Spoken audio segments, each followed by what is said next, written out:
Digital Society School activates your potential to positively impact the digital transformation of society. We do this by building and facilitating truly transformational learning experiences. Learn how to obtain a responsible, inclusive mindset, how to integrate technology in society, and how to design for the UN Sustainable Development Goals. Work within multidisciplinary, multicultural teams with partners from industry and society on the most urgent and relevant challenges.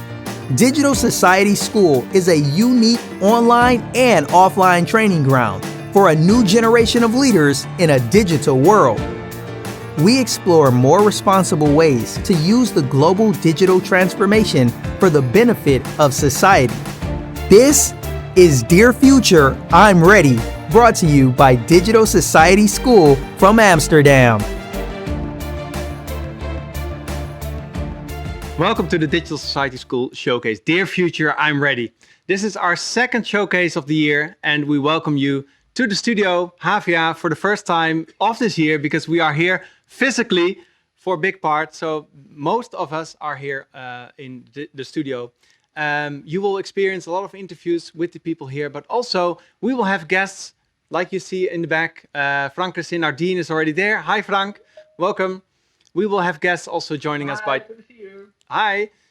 We will have guests already joining us also online. So we will really make this into a hybrid experience. And because you are online, it means that you are in a platform. And if you look to the left of Hop-In,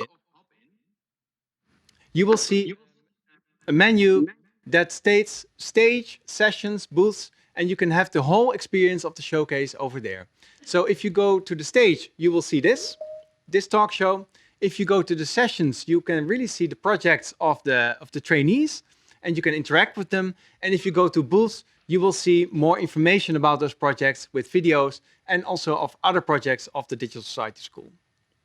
So without further ado, Dear Future, I'm Ready. Dear Future really is one of those key slogans that we use a lot in the Digital Society School. And it's like a call we make to the future. And at Digital Society School, we really try to co-create imagination for a new future. Especially because nowadays it's much harder for people to really envision a new future while we are facing all these difficult tragedies, problems, pandemics, what have you. So it really becomes much more important to organize this kind of co-creation of imagination, of learning experiences. And we do focus a lot on digital transformation, as we mentioned in the clip that you just noticed as well. We focus on a sustainable world, and we do that by focusing on organizing diverse and inclusive groups that learn together. And if we talk about transformation, we always talk about learning as well in Digital Society School, because learning is one of the ways to achieve transformation. And this is the reason why in Digital Society School we create a lot of learning programs and learning experiences. And today is actually a day to celebrate one of our biggest programs, the Digital Transformation Intensive Program. And what you will see in the expo a little bit later is basically the results of our teams working hard in the last 5 months. So Frank, welcome to the show as well. Frank is the Dean of... Thank you for having me. Welcome. You are the Dean of the Faculty of Digital Media and Creative Industries, of which Digital Society School is part of. And obviously, we have these big themes in the show today. And we talk about transformational leadership. We talk about, all the things that are changing around us in the world. And we talk about learning a lot. And if you have to combine all these three themes together, and you look at the past year, how do you look back at your own view on these topics, and how have they changed? Well, thank you very much. That's indeed a very wide and open question. And I've reflected on that a little. And I think that the past year has shown us that we can really act very quickly when we have a pressing problem like COVID. So it's incredible how fast our economies can change. They can change overnight if the need is pressing enough.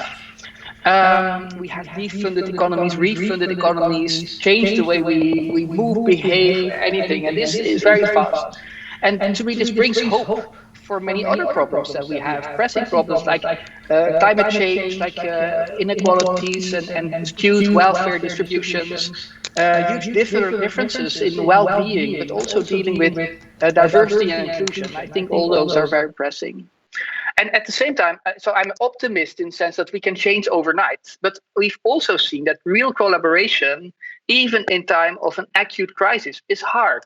Just think about the problems with vaccine distribution and how all the countries have then started hoarding it for themselves and then handing it out again, and all the different regulations, even in Europe. So, and this is when there is really a crisis that nobody cannot see. Huh?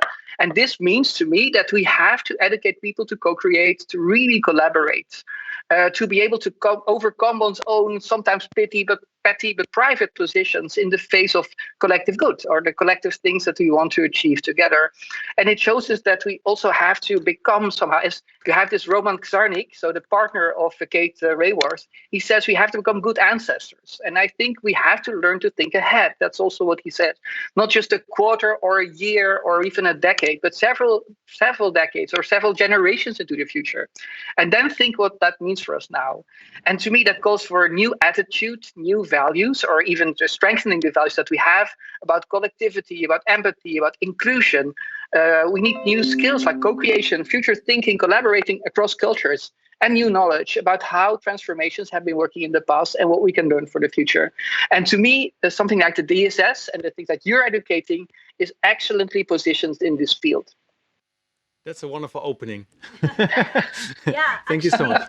actually, all of the qualities that Frank has been talking about are qualities of transformational leaders, and this is the first topic that we will discuss today, which is about transformational leadership and how can we think ahead and develop all of those new attitudes. And we have some guests to invite into our round table today. Kind of Olina square. and Irene. But before we go into the conversation with them, I would actually invite everybody on our Teams call to turn on their cameras, because we are certain people in this studio space today, but we have a lot of people who are online with us. And you can see some faces showing up already. We have asked them, and I hope they have prepared, to write on a post-it note an answer to a short question, which is, what is transformational leadership for you? And if you have prepared that piece of paper, please show it to your own camera at home. And for everybody else who is on Hopin, write in the chat, tell us, what do you think transformational leadership means? And share with us so we can start the conversation. Try to keep it short, like one word. Yes, so we have asked them to do one word in the chat. You can do a little bit more, but I see courage, example, Right. flexibility, change, risk, so many things. And I will give the word again to Frank. And could you tell us a little bit more about what you think transformational leadership is about and what is its importance in our society today? That's again a big question, and I've seen a lot of post-its with things that I can immediately relate to. But to me, the transformational leadership is being more explicit about your values and the value set, and to foster a sense of responsibility into ourselves for the now and the future, and then to enhance the level of agency of the people around us. So on one hand, it brings inspiration, motivation, collaboration. But I believe the best transformational leadership can actually do is to identify and eliminate the hurdles, the obstructions, and the entrenched practices that hinder change from happening. So it's building bridges for others to cross, while providing a map and a compass for navigation towards a future that is a just and safe space for humanity. Well, I think it's a hard thing to do, but it's what we have to aspire to every day. Olina, the same question for you. Olina, welcome, by the way. Olina Terzi, you're a digital transformation designer in Digital Science School. How would you reflect on this? I agree a lot with what Frank said, and some of the post-its have mentioned that it has to do a lot with change. And for me, it's when we talk about leadership, is leading people with a vision to change, and not only talking about change and talking about all these things that have to change, but also empowering them through different means. And this, I think, has at its core the realization that whatever has to do with new technologies and any kind of change is in its core a human transformation that we're talking about. It's us people being able to transform as technology transforms us, and staying in the control panel of all these changes. Right. So as a leader, paying attention to the processes that need to change so that people can adapt, paying attention to the adoption of new technologies, and also to how we work together as teams to make this change happen. Nice. And this is a question both to Frank and Olina, if you have a specific example of how you have practiced or seen transformational leadership practiced in your experience, maybe from your own experience or somewhere nearby you. Shall I start? Yeah. Of course, my experience has been within the Digital Society School and the DTIP program, where we've been working with the municipality of Haarlem for 2 years now, leading different projects of transformation within the municipality with teams from the Digital Society School. And our teams have been very diverse in terms of background, culture, education, cognitive. We had a lot of cognitive diversity going on. And one of the key takeaways that I have from this experience is that we have to work on our co-creation methods, and we have to work on how we as people, and trying to be as diverse and as inclusive as possible, how do we make this diversity an asset rather than something that hinders us and it makes things more complicated to work on. I would say for me, how do you handle diversity in making change is a key. That's interesting. I think, Frank, you can also relate to this, perhaps, from your context. Yeah, I really like as a that dean. example. And I came up with two myself now. So one is, I hope that the way in which we are governing our faculty now is in some way transformational. We have identified and strengthened our value set, like emancipation, community-driven, being open and honest, fostering equality and autonomy. And we have embraced the three so-called Ds, so the three main values that propel the change of Havia. And those are sustainability. They're not Ds in English, sorry. It's sustainability, diversity and inclusion, and responsible digitization. And we are co-creating our way as a group towards those ideals. And this is what we want to do in the leadership ourselves, so how we are governing the thing, but also this is what we want to teach our students and help our employees to grasp. And I hope we're doing a good thing there. And another example is in citizen science. I believe very much that citizen science is a way forward in connecting people to the tools and the practices of science to be able to come up with their own ideas of how society could change. And then technology that you have been mentioning is a tool towards that. And I've seen many great examples over Europe and beyond where people have appropriated those tools, come up with a vision of what the present is like, and then with a course of action towards the collective future. And to me, collectivity is very important. And always where I see that happening based on a kind of inclusive leadership, that is where I want to be. And I hope people will be with me. Also, I want to welcome to the table Irene Pena, sorry. You are someone who focused on learning experience design in the Digital Society School. And if you need to reflect on that, what are the most important qualities and the competencies that the future leaders need? So as Olina has explained also, and Frank, I mean, we saw that a lot of things are just interrelated to each other, and it's visualizing those interrelationships and identifying the opportunity on how to deal with those relationships. It's about seeing problems in a more holistic manner and understanding that there's not one solution that fits everything. It's being adaptive, it's being resilient, and again, that goes to the subject of change, because change is inevitable and we should work with it rather than against it. And of course, a sustainable mindset of how are we going to keep this going without putting all of our resources and all of our effort into it. Right. Yeah, I see that. So to summarize also, we see transformation happening on many different levels. And if we want to accomplish transformation, we need to work on the holistic look at the system, but also on the way we interact with our teams and organizations, and also with ourselves.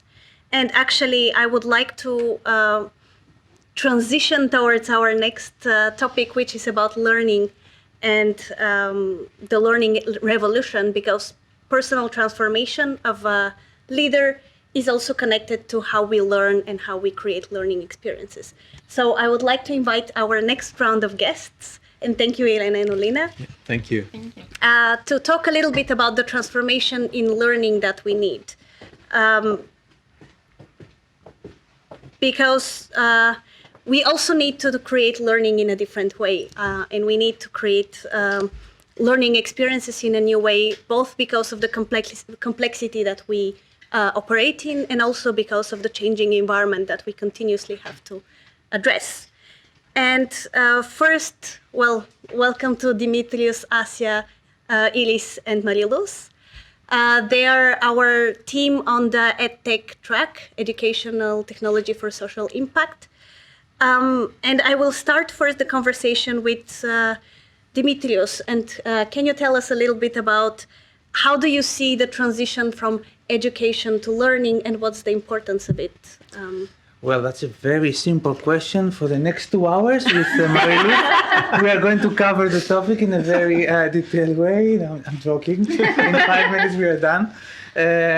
So learning is a very natural process, and it's a lifelong process. So you study a book, and it's a learning experience. So you have an experience at your work or outside in your personal life, and this is also learning.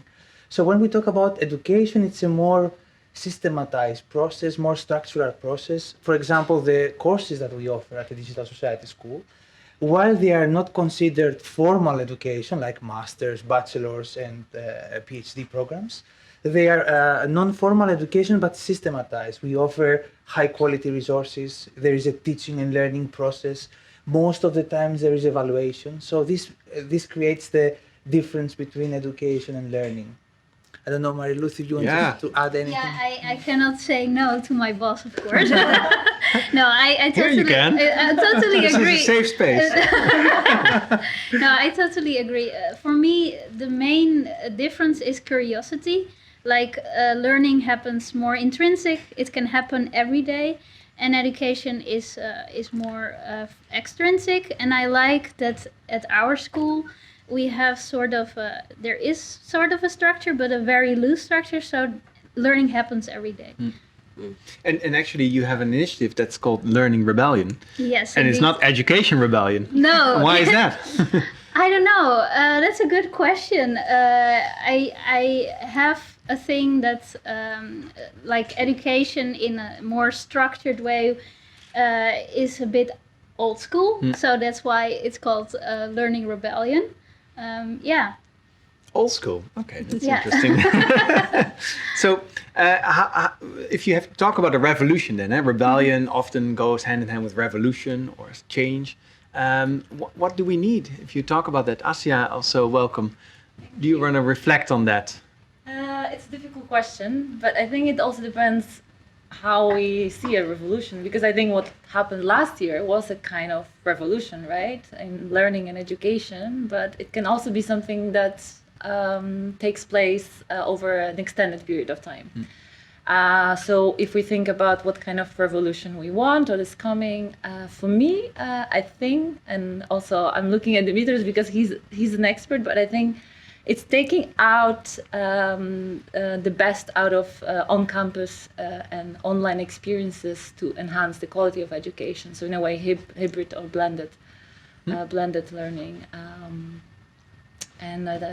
I think that's the revolution that might be probably coming. And because then, if we look at you, Dimitrios, because Asia was already looking at you, is that correct? Is she correct? Are you?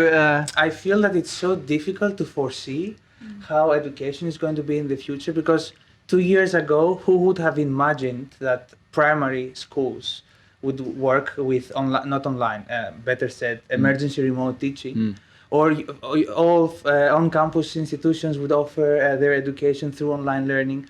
So I really enjoyed what Frank said at the beginning, that we adjust our education, same as our economy, Right. to the current needs.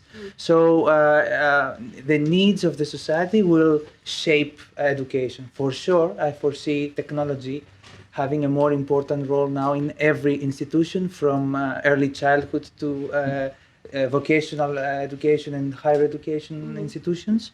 And also I see a trend towards non-formal education. People in parallel or outside of their formal education studies, they want to specialize in concrete topics and develop competencies, transversal competencies that are going to be useful for the jobs of today, but also for the jobs of the Right. future.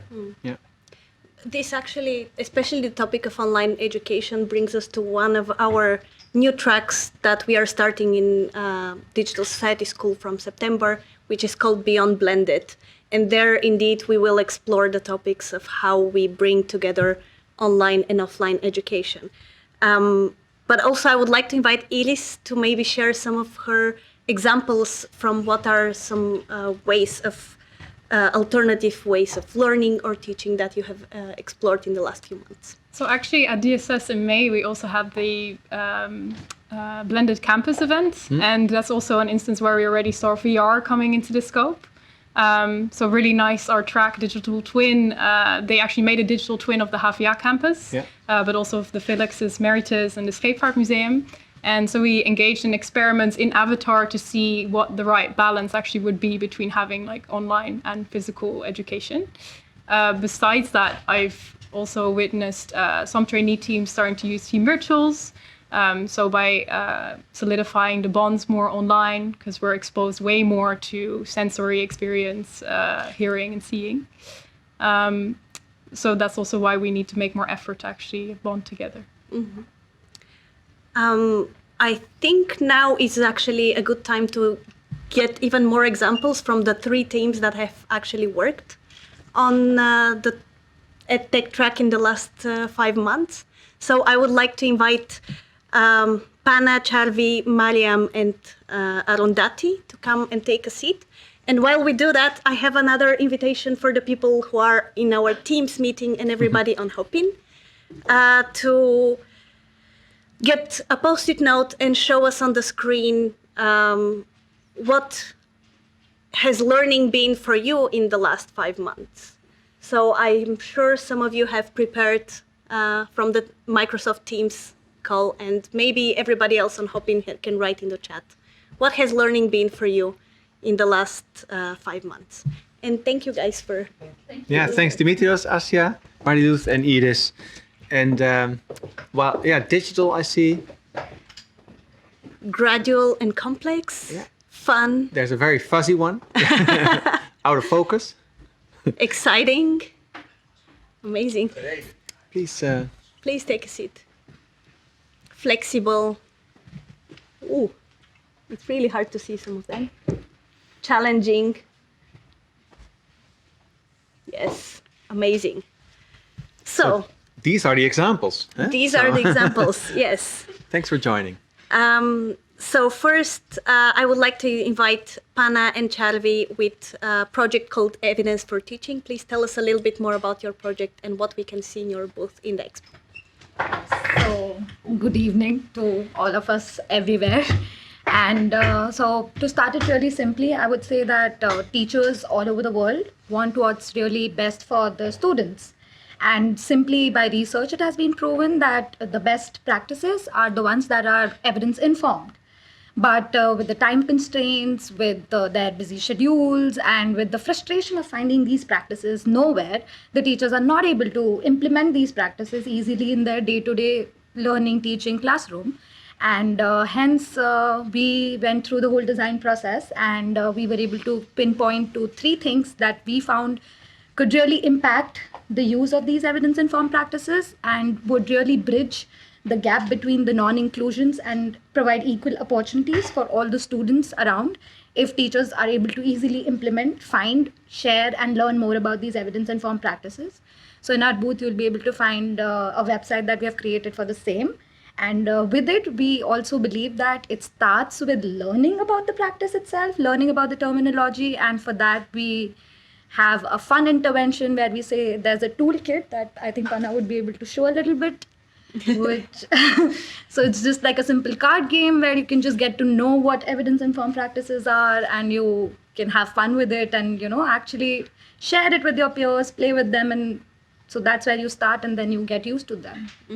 And then you can be on the website and explore a lot, and then come to our booth and we'll show you other things. What was the team name again to go to your booth? Evidence for teaching. Evidence for Teaching. So on the Hopin, in the sessions and the booths. Yes. You can find so them. in the booths in Hopin you can find the videos of the teams and a little bit more resources, and in the sessions you can actually go and interact with the teams and also dive into the detailed presentations of what their journey has been in the last 5 months. So next we have T Passport and Mariam. Tell us a little bit more about your project. Okay, I'm going to start by telling a little story. I was at my last job where I was really excited to start and I felt really motivated. I had just graduated university. But after a month or two, I started to feel the excitement fade away. And I started to feel like I learned everything I could and that there was nothing left for me to do. So I started to walk around, go to different companies, ask my friends if this was normal, and I felt that almost everyone had the same feeling. So it wasn't until my last meeting there where I felt like I had enough. I wanted learning opportunities, I wanted a diverse background, I wanted challenges to help me reach a higher standard. And it was only until then where I felt how much talent development has a huge impact on us. And I felt like it gives us a space for equal opportunities, it helps you challenges one another, and it really gives a place for people to develop. So how I felt was that we need to leave a space for every single man or woman or younger or older generation or even a different mindset to come across and have a seat at the table and feel welcomed. And it's only until then you feel like you're motivated and you can succeed. And for employees to get motivated, you need the company to get motivated about talent development. And that's why we created our solution, the T Passport, a place where you can showcase your skills, develop, and feel like you can meet new challenges and partner up with the best talent initiatives out there. Amazing. So again, this was Team T Passport, so go check out their session as well. And finally, we have Arundhati with Nelle project. Yeah. So talking about our project is Nelle, it is New Learner Hub, and there we have built Virtual Society Hub.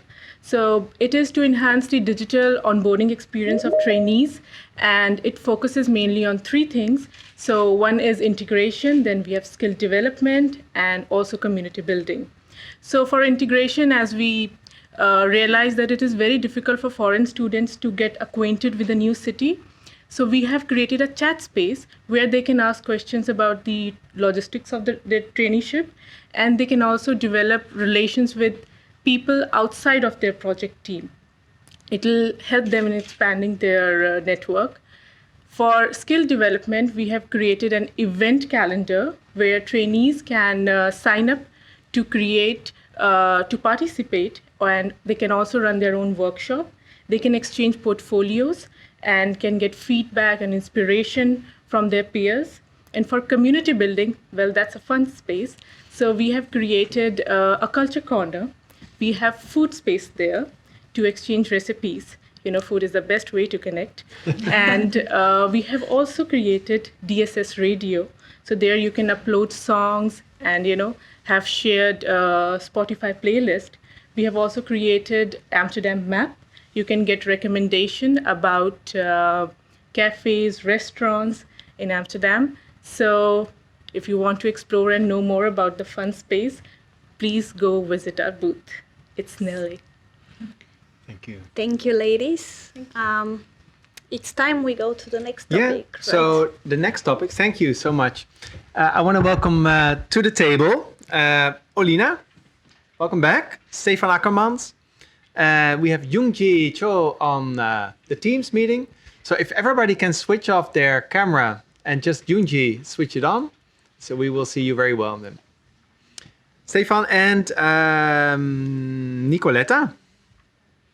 And Mariana also. Mariana, please also switch on your Teams meeting video. So we will be talking about social tech and digital transformation. And these are huge terms and also hard to comprehend sometimes. So if you talk about social tech, is that then everything that is in the social realm, which is almost anything? So, and if we talk about digital transformation, the hot topic right now, at least for a long time. And then now with the COVID pandemic, you see digital transformation again in the spotlight. But it's so hard to grasp sometimes. I want to ask the audience to prepare what you think is impact of tech. So use one word again, and then later we come back to impact of tech in one word. But first I want to ask you, and not in one word, Olina, please explain us a little bit what you think digital transformation is at the moment, and what is in store for us if you want to work on digital transformation in the next decade or so. So digital transformation is a term that I've dived into in the last 2 years, and my key takeaway is that it is, on the surface, is any kind of change that happens because a new technology or digital technologies that constantly change happen. So anything that has to change because of a technology is, by definition, a transformation that has to take place. When we talk about companies and organizations, we see that this change that has to take place is not only relating to their tools, right. So a software, a new technology that you're employing, but it has to do with in the lower, below the surface, it has to do with your processes. So that affects your decision-making models. It affects how you collaborate between departments. It affects how a space is safe for people to fail and experiment while trying new tools.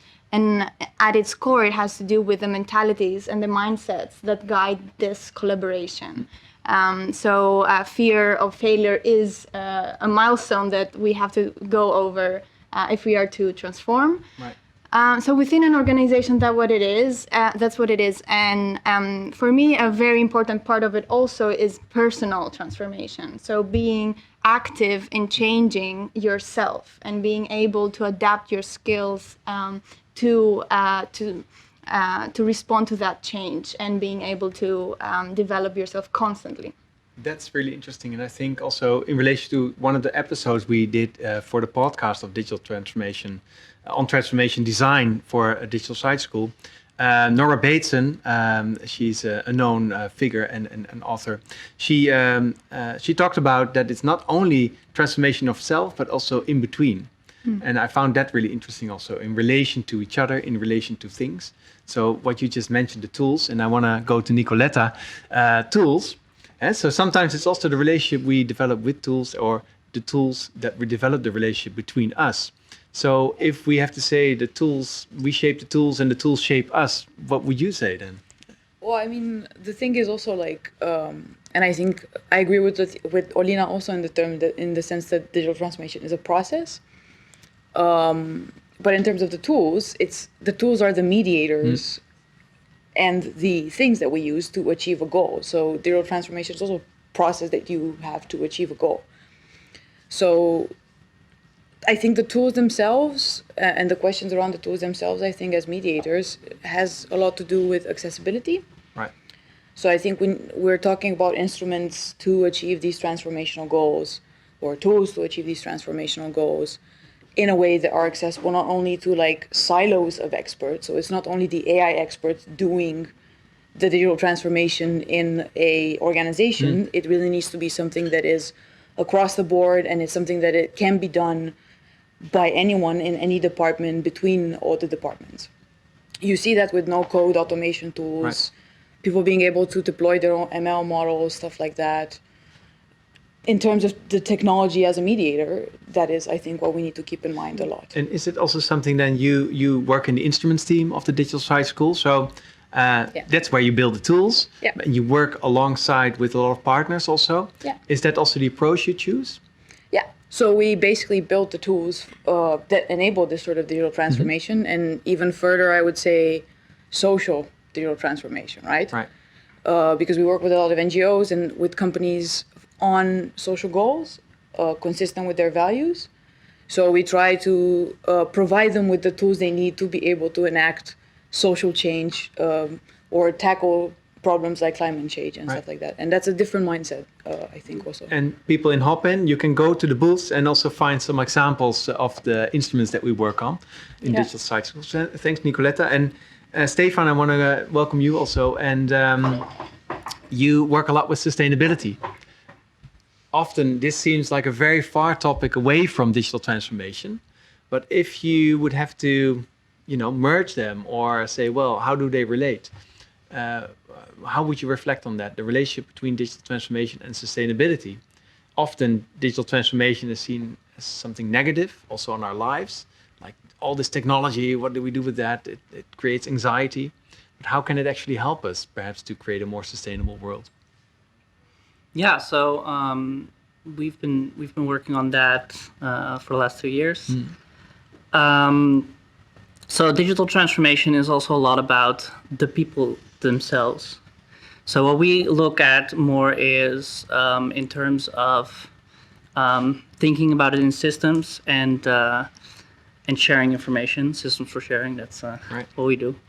But we really try to put out there for the people the information, like how to use technologies, because it's usually in the usage and sharing experiences on how certain technologies, what kind of downsides they have, so that people innovating can then again work on it. And at the same time, people designing these technologies really push to look at it in a systems thinking way, to really take all the stakeholders into account, not just the people with money, but also the community and the planet, for instance, as a stakeholder. And if you look at it in a more holistic way, you take all these things with you in your design process, then you can at least sort of anticipate or minimize these downsides to this technology. Yeah, I see that. Actually, one of the things you're mentioning is also all of those different perspectives that we need to take into consideration when we design for sustainability and for transformation. And I would like to bring actually the conversation a little bit towards Youngji in teams, because she has focused quite a bit on diversity and inclusivity as well in her team. And I think in order to create transformation, we actually need a lot of that safe space for different perspectives to show up and emerge, and also interact with each other to create this kind of transformation.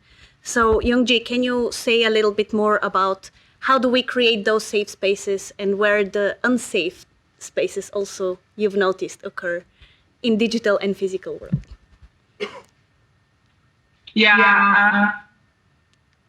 I see I hear the echo, sorry. Please go ahead. All right. About being a safe space, it's not an easy thing to do, of course. Since everyone's way of perceiving the problem is all different, it became even more difficult. Like when it became like online education, we have to work in front of the screen instead of like working offline from the office. So we cannot really read the air in the office and the environment. So in order to make a safe space, we really need to be as open and as inclusive as possible, and actively listen to each other.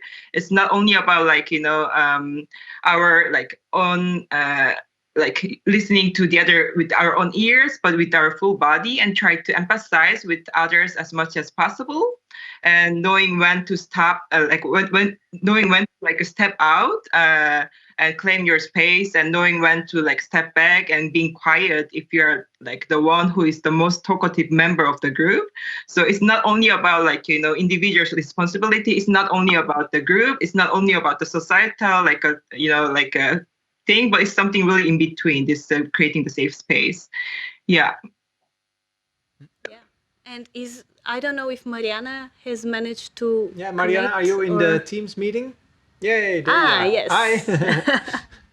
Hi. So, please join us. In this conversation, Mariana, how do you think also technology can bring in more of that even safe space or amplify our experience in a positive way? I think that technology, when we look into the open source projects and the ability that we have of sharing information with each other, I think that when we're tackling global issues, this is a great asset to have because we gain a lot of speed in sharing information and seeing the transformation that we need. So I think that along with the digital transformation, we can also see this as a way to work together and faster towards achieving the goals that we need to collectively. Interesting. Yeah, and I want to stay with you, Mariana, because we also actually, together with Stefan, you have been working on a course, Critical Making, with Rochester Institute of Technology, where you actually studied. So two places in your life came together. But the interesting thing is, I think perhaps you can explain to us what critical making is and how this relates to this kind of digital transformation and perhaps having a more critical eye on what we're working on. Yeah, so the idea of critical making is for you to get your ideas as quick as possible to the world, either in a physical format or even in a digital, by doing rapid prototypes. So when you have something tangible to talk about, you're able to start conversations faster and share your ideas, your experience, the solution that you're bringing to the table. So it's this idea of making tangible as quick as possible what's in your mind in terms of the solutions, and then using critical thinking as well to see how this would be in context and how this can help actually your end users or your stakeholders. So it's the idea by learning, by making and iterating upon that as quick as possible. And you did an experiment with Rochester Institute of Technology, and they are actually presenting here, not physically because they are across the pond, but we can visit their booth, right? That's true. So there is a pilot course that was done at RIT where they practiced critical making and did a bunch of experiments. Also, there is a little bit of online learning in this course where there is students that were remote, also learning how to do things, but learning remotely. So it's really exciting to see the results that they have to show. So definitely show up at the booth to check that out. Nice. Well, this was such a nice topic, I would say, but extremely broad. So this is something that we can also talk about for 2 hours, I think. But it's actually the core of what we do at Digital Society School, I think, to unpack this digital transformation and repack it in a new, again, vision for the future, I would say. So I thank you, Olina, Mariana, Jungji, Nicoletta, and Stefan. And we are moving to real examples again. Sorry, you were great, but real examples from the trainees. So thank you. We're going to switch to which projects? So we have our projects from the Systems for Sharing track, the GreenNet, Gap, and TalkPop. And we have Yannick, Yonjay, and Sarah. Welcome. Hello. So Yannick, I think we start with you, and I think someone from your team is going to share screen. Yeah, along the way. Along the way. Okay, so please. The floor is yours. Yeah. All right, so as you can see, I'm the representative of the sustainability project, and we had the pleasure of working for the HVA right here. So that was very nice, as the HVA has planned in their vision to put sustainability first. They really want to be sustainable in their future plans, and they're already producing a lot of major efforts towards becoming more sustainable. But unfortunately, the communication about those efforts has been rather disorganized and unengaging for a lot of the community, as the waste management department, who we work for, has found out. And so our challenge was to basically improve that situation. So the community identity, the shared identity and the shared purpose of sustainability is not really formed yet, and that has affected the involvement and the engagement of the community. So the challenge was basically to create a solution which could positively affect that, bring people together, and put sustainability at the top of the agenda. So we did interviews all across the university. We talked to staff, to students, to people involved in sustainability outside. We did desk research on community building, on behavioral psychology, and identified the key issues in the communication system of the university. And then we did co-creation sessions around each one of these key issues to collect all the different perspectives around the university, collected over like 50 ideas, and then evaluated all of these to try and come up with the best ones, started user testing them both in physical form and in digital form. And as a result of all of this process, we'd like to introduce the Green Net, yes. Yeah, perfect. they're on point. Exactly. Wasn't expecting anything else there. Great team. So as you can see here, there's 4 elements to this sustainability strategy kit. The first point is a green corner point of interaction for people to raise awareness. The second is a set of web-based features for people to take action in the sustainability community.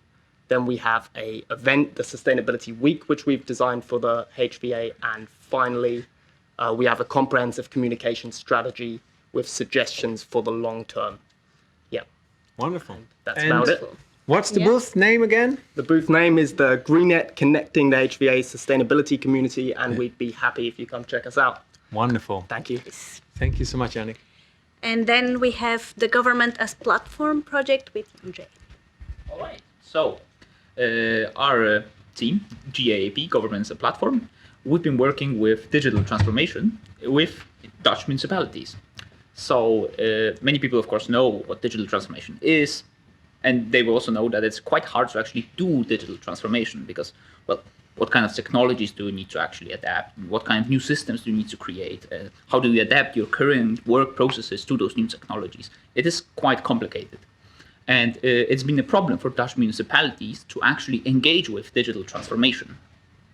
What's happening is that they are very much autonomous, and it's up to them to transform themselves in order to be ready for the future. However, as of today, there is a clear lack of a unified vision of how this digital future should look like.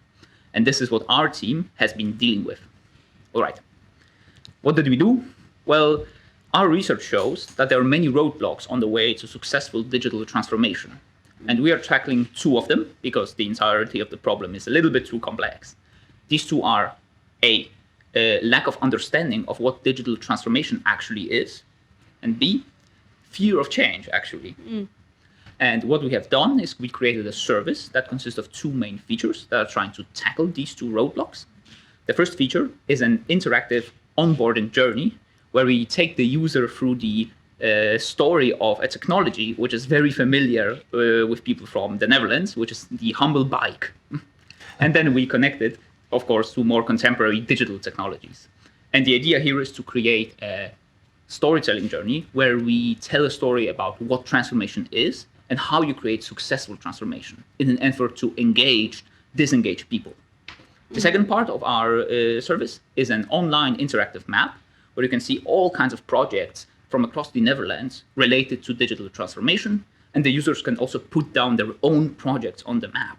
And we aim to create some kind of a map that will visualize the state of digital transformation in the Netherlands and encourage cross-municipal collaboration, because people will be able to go there, take a look of what's happening, and really contact the people that actually are working on this digital transformation.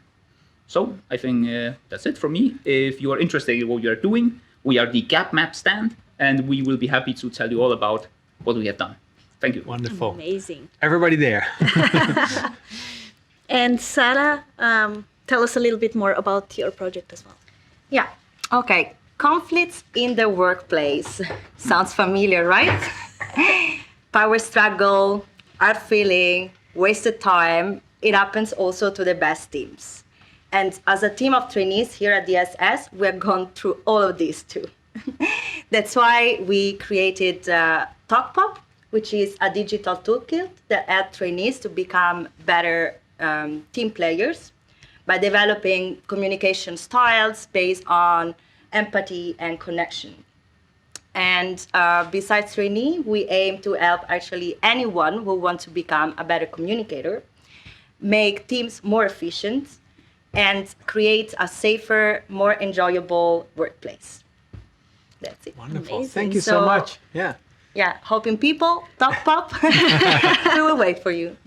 Nice. Thank you so much. We're going to change again. So we're going to move to the next topic and the final topic of the afternoon. I have to say, it's called world building. So you're the new world. We're going to build those. I want to welcome to the table Anna Aris. Valentina is online. Please switch on your camera, Valentina, so we can see you. And Gaspar Bos. Please join the table. So world building. I mean, it's not about buildings, but it's about building a better world most of the times. And what we see is that we crave for world change, especially in these times. But it's really difficult to really find an approach for that, I would say. And we have two people with two very different viewpoints. And we have Valentina also with a different viewpoint on that. And I would like to open the floor with you, Gaspar, if you would have to say what kind of world we are building and for whom. What would from your perspective, obviously, be your answer? Yeah, that's a really good question. If you think about digital transformation and who has access to the digital, then you have to ask the question, for who are we building this world? So you can think of the digital divide, and in the way that this was about who has a laptop, kids at home during the pandemic that didn't have laptops at home were very much excluded from education. But you can also think of it in terms of who is technologically literate, who knows about algorithms, who knows how algorithms control you, and how is this actually creating a divide between people who opt out or are able to opt in based on informed consent. And Anna, you are an anthropologist, so probably you have a different perspective on this, or is it very... I think actually in many ways it's very similar. I think you phrased very nicely that, the question is always, who are we building this world for? And from my perspective as an anthropologist, that's a really loaded question, because as you see with recent technology developments, with solutions, most of those projects are done by people that have the money or have the power. And it's very nice, and there's a lot of opportunity in there. But if you look at, for example, healthcare or education, I think over the past 20, 30 years or so, the goal of these projects has always been to make people's lives more efficient and easier. But then if you ask a teacher or a nurse or a doctor or maybe a student, has your life become easier? I think they actually will say the opposite. They're actually less preoccupied with their job and less with helping people and more with administration. So I think there's a bit of a disparity between those that build the solutions and build the technology and those that actually get to use it. So for me, building a world has to include those people's experiences and those people's knowledge. Yeah. That's a nice bridge, because actually, Valentina, welcome also to the stage. And 5 years ago, the Digital Society School, we teamed up with the United Nations Development Program to start something that is actually about world building and trying to mix different worlds and perspectives and communities and work on the SDGs, the Sustainable Development Goals. And those SDGs in that time were just freshly launched, and a lot of people were talking about it. But there was not a lot of action that was about co-creating, about joining those worlds. And this year, we are actually celebrating the 5th year. And we are also launching an impact report. And Valentina, you know more about that. And perhaps you can make also some commercial break for people to join the Global Goals Jam. Hi everyone. So for the last 5 years of Global Goals Jam, there have been wonderful stories, lessons, and creations that are shared by the wonderful community that now covers actually all continents of the world.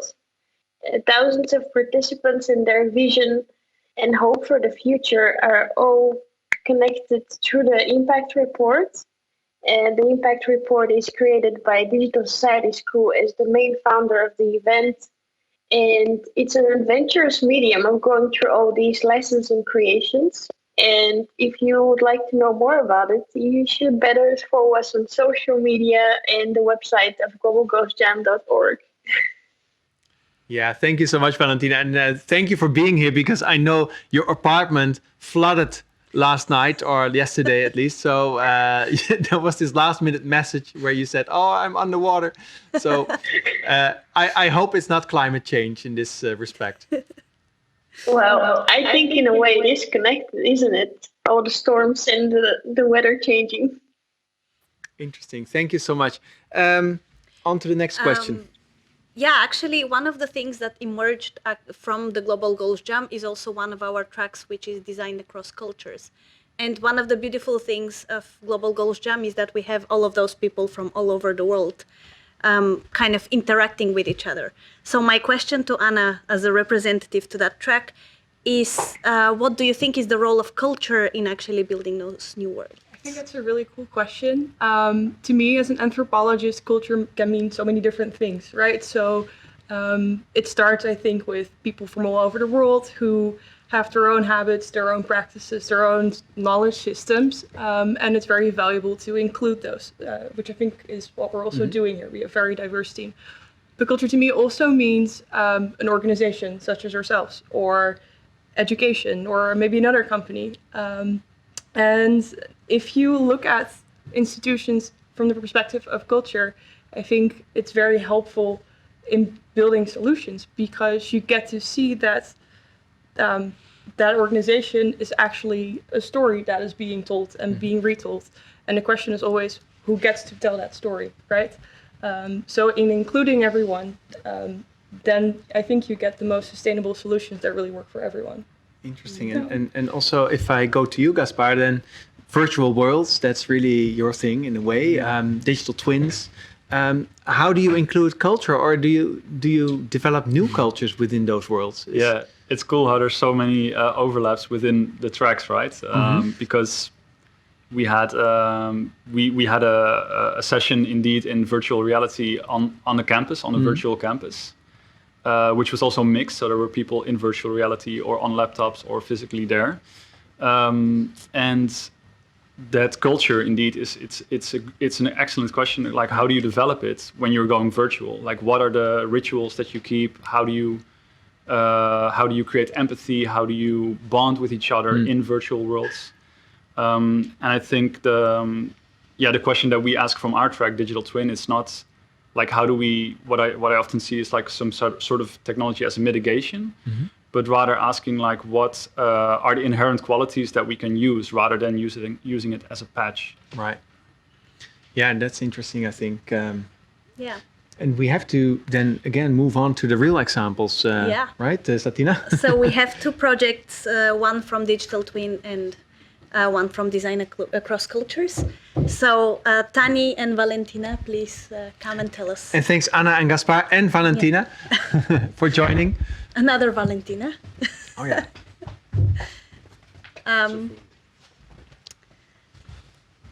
So Valentina, tell us a little bit about the Digital Twin project itself, and what are you going to show us in the expo? Of course. Well, I guess the best way to describe the project is to start by asking everyone to imagine wearing this health tracking device every day, 24/7.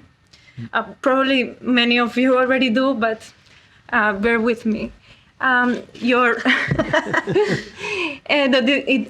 get the results of how you've been sleeping super well and how you're feeling great, but then the next morning you realize that you're actually feeling pretty bad, so it doesn't really correspond to what you're seeing. So how much does data actually mirror how we're feeling, and how much does it actually help us understand what are the reasons behind these feelings. So we wonder how can we make more sense of data? How can we actually appropriate that data and understand it? So we're talking about emotions is quite a complex thing to do. And to address this, we imagined an application called Self, which is something that is an application that allows you to create your digital self by merging your biometric data with a personal journal. So it contextualizes the data to your own unique experience. Basically, we tend to forget that there's an emotional side always attached to our physical performance, and that's what Self is trying to do. It also allows you to have like a holistic view over your own patterns across time. And it also allows you to build new habits as it notices what has been causing negative but also positive results through time. We strongly believe that the more data grows around us, the more there is a need to create more narratives that help us connect with that data, right? So we invite you all to come and join our booth and check out how we can use the digital twin technologies to help bring data to our human experience. Wonderful. Thank you. Thank you. And again, the project is Self. And Tani, tell us a little bit more about Ask Listen. All right, so before I tell you anything about the project, I'm going to ask you to close your eyes for a moment, okay? Now imagine a moment in your life where you faced a really tough change. Now, in this moment, wouldn't you have wished for a supportive intervention? Such tough moments of change and transition is what our project is about. So our focus is on the Dutch educational system, specifically on students who've completed their vocational MBO education and then make the switch to applied science HBO studies here at the Faculty of Digital Media and Creative Industries in the Amsterdam University of Applied Sciences. Our creation is called Ask Listen. So it's a game that inspires personal storytelling and radical empathy in incoming applied science students by prompting them to reflect on the past, present, and future of their educational journey. Because even if they feel alone, we need them to know that they're not on their own. We've all faced such tough moments of change in our life, and I invite everyone to our booth to get a live experience of playing Ask and Listen, to see what's behind this box, and to ask and listen and witness how we use design for the sole purpose of connection. So see you there, ask and listen. Thank you so much. You got my curiosity. Yeah, well, all of the booths, by the way. Yeah. So hopefully we have enough time. We are going to close the talk show now. This was really interesting. Yeah, we had a lot of topics. I think we have one last question to our the rest of our teams actually in Microsoft Teams. So guys, if you can turn on your cameras again so we can see your faces one more time, if you're still here. Yeah, there they are. And we have one last question. Always nice to know that they are not sleeping. So we have one last question for you guys on your post-it notes. Because we talked last about world building, and this is something that we talk a lot in the Digital Society School about. So what kind of world do you want to build by 2030? So for everyone on Hopin, write in the chat a little bit, tell us what kind of world you want to build. And for everyone in Microsoft Teams, show us your post-it note with one word. I know that one word is very summarizing, but yeah, especially for a world. for a world. Inclusive, green, and healthy. Green and healthy. A fair and sustainable world. One world. Scarcity. Oh, that's nice. Sustainable. One. Yeah, you two would be happy with that one. Yes. So thank you all so much for participating in our talk show. And we will now open the expo and the sessions.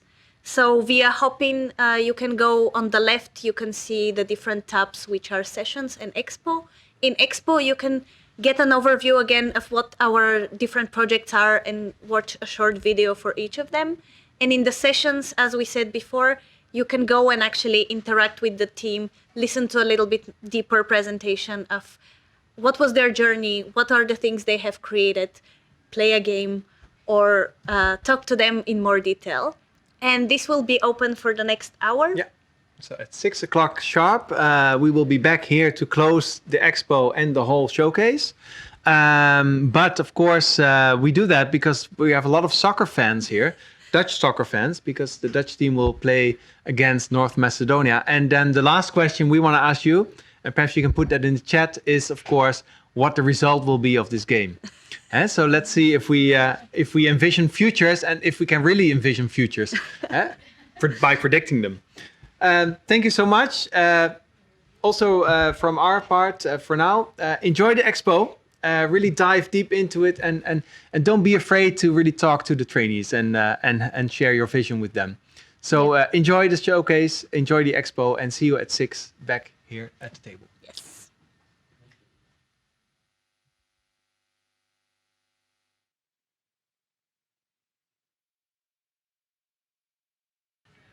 Welcome back, everybody. I hope you are enjoying the expo still, and perhaps you are in a booth, in a session, and just popped out for a quick chat with us. But we would like to thank you also for being here, because that's important, especially if you're a soccer fan. Probably you're on the edge of your seat already. And if you're not, please be aware that you can still go through all the booths for another hour, I guess, right, Satina? We would really like to take this opportunity to thank the trainees, obviously, for bringing in their hard work, all those hours, perhaps also facing the difficulties of doing all this online or in hybrid form, which is quite tough at times. We also want to thank our partners for the same thing, obviously, for their time, their investment, their unrelentless efforts to also support us and also be in touch with the trainees online and in hybrid forms as well. And obviously, I want to thank the DSS team, which also worked so hard to make this happen. And we look forward to working on the next episode of the showcase. Yeah. And our invitation to all of you is actually to continue the conversation, either today or further through DSS and through the projects and the trainees themselves. I think one of the overarching topics of today was about transformation.